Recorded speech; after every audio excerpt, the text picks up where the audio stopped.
Hey there, movie fans. Welcome to the Blues of February 2019. I think this is going to be one of the shortest update videos I've done because I don't have much to show you this time. And that is all due to this big boy. This was a little pricey, and I did a separate video on this set. If you haven't seen it yet and you want to know what the contents are, go ahead and check it out. Anyway, let me show you the rest of my February pickups. Starting off with a movie I have been waiting for to come out on Blu-ray for years. I have the first movie on Blu for a long time. I think the first movie came out on Blu-ray in 2006. And now, 13 years later, they finally released the sequel. I'm talking about Young Guns 2. Finally, the wait is over. The first movie is good, but this one is so much better.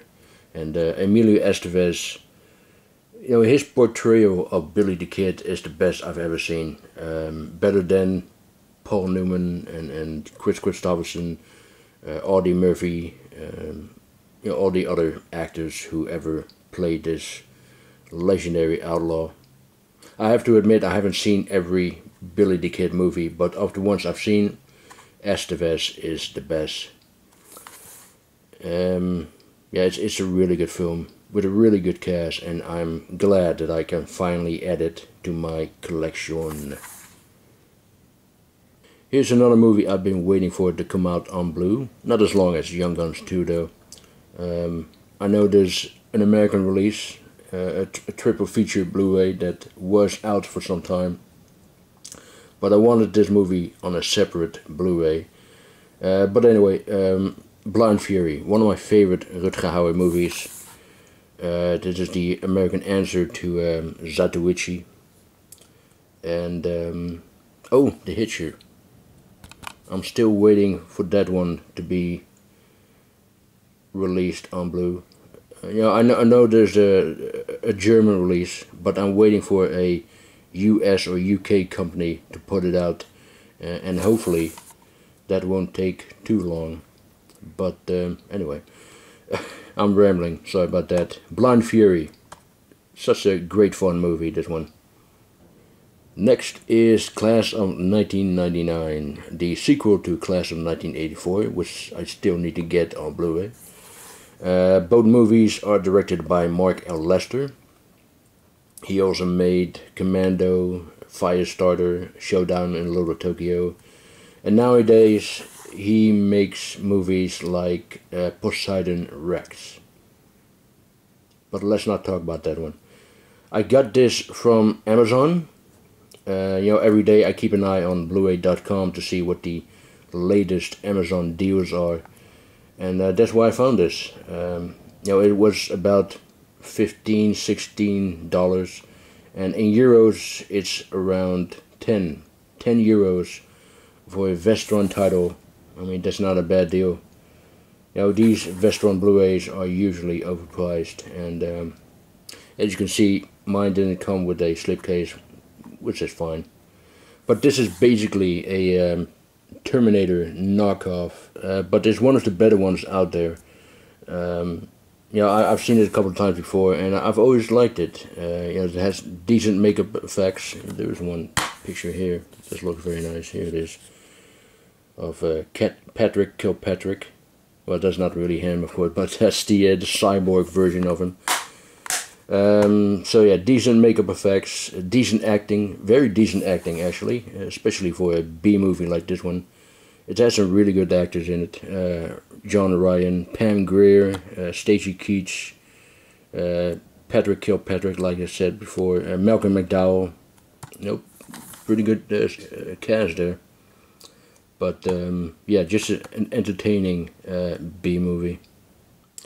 I picked up 3 indicator titles, and the first one is Guess Who's Coming to Dinner. Wonderful film.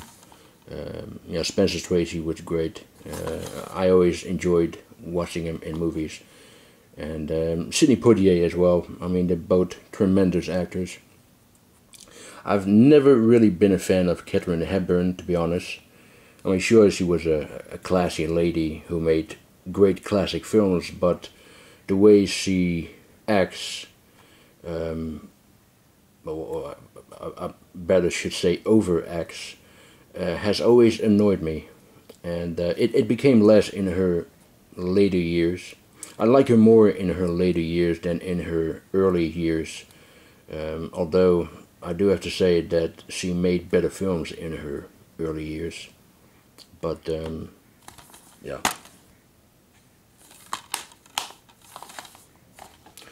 Next one is Absolution. I still need to see it, but the star is Richard Burton. Another actor I always enjoy watching, and it's written by Anthony Sheffer, who also wrote The Wicker Man.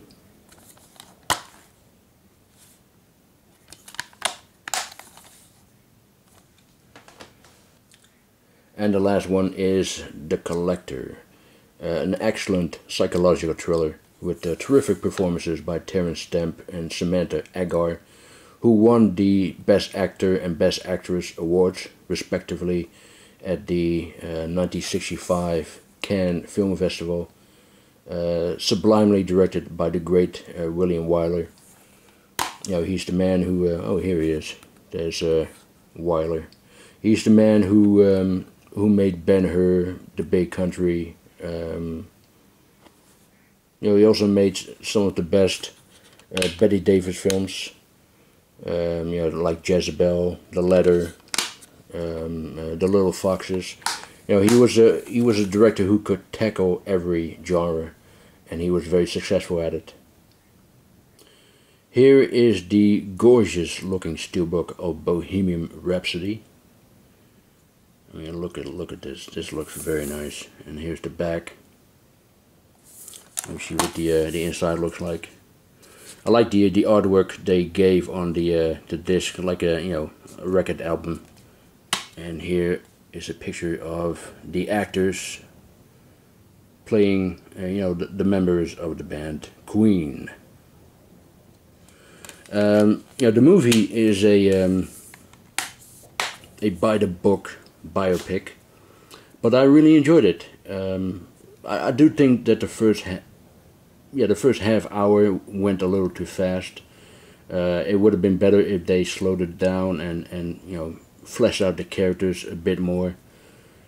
I know it's historically inaccurate, but I didn't mind that. I didn't mind it at all. I mean, for example, Mike Myers' character is fictitious, and Freddie Mercury was diagnosed with AIDS in 1987 and not in 1985, like in the movie. But it works. It works in the movie. If it was all accurate, then perhaps it might not have worked. But I thought Rami Malek did an excellent job as Freddie Mercury. He was very good and very believable. At one point, Sacha Baron Cohen was going to play Freddie Mercury, and I'm glad that didn't happen, because I don't see him playing a serious role, and the actors who also played the other members of the band, they were terrific, especially the guy who played Brian May. I don't know the actor's name, but he was convincing as Brian May. But overall, it's enjoyable for what it is, Bohemian Rhapsody. And that was it for my February update. Like I said, there's not much, but that's all because of this overpriced bad boy here. But I wanted to have it, so sometimes you just don't look at the price tag. But anyway, thank you very much for watching. I hope you enjoyed this, and I'll talk to you next time. Bye.